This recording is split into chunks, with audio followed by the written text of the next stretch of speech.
The truck on. Come over here to where I just broke this little elbow.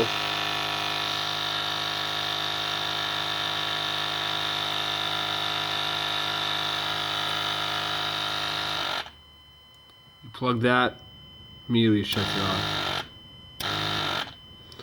So it was running continuously because there's a leak somewhere for sure.